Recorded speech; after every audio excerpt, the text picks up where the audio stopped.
Bu motonu benden başka hiç kim binemedi bunu. Hem bu motonu içtik minimede beni oldu kendi kanadı ivetken çok içtim oldu dedi. Bu motonun avazı mayve genseri acayip içikleydi kara. Yolda git varmaya kadar.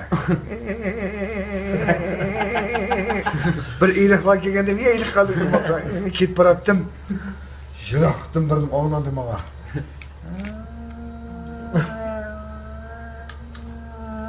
Yalkıl devrine. Koku atmaydık. Malaysia'nın ayrı falan bir işim çıktı mı?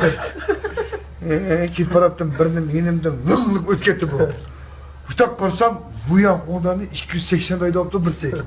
Çoş diyen kendi kütü bunun boranda. Ağzına hava kapmış mağma böyle çıktılar bu. Kendiki bazısına bırıp tutup bırıp kolay motoda kovali yedim uçtan çıkıştı böyle. Bilek bal çıkıp kalmışsın deyip melike motoda kovalap hiç olay deyip. Motoram nek meydanda 3 kas oldu.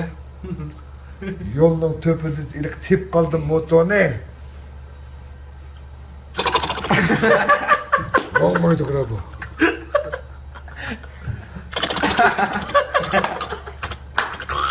Durma kaldım. Boyam nikahcını kısa olmaya koyup kettim. Utaldı bu. Vırt tip vürdüm la.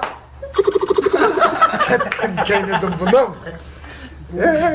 İlk motonun buraya gel tüydü ilk motonun. Oldu ehtiye uyup git pardon da pekrap onun yaşka oldu kendin ten görüm manzara.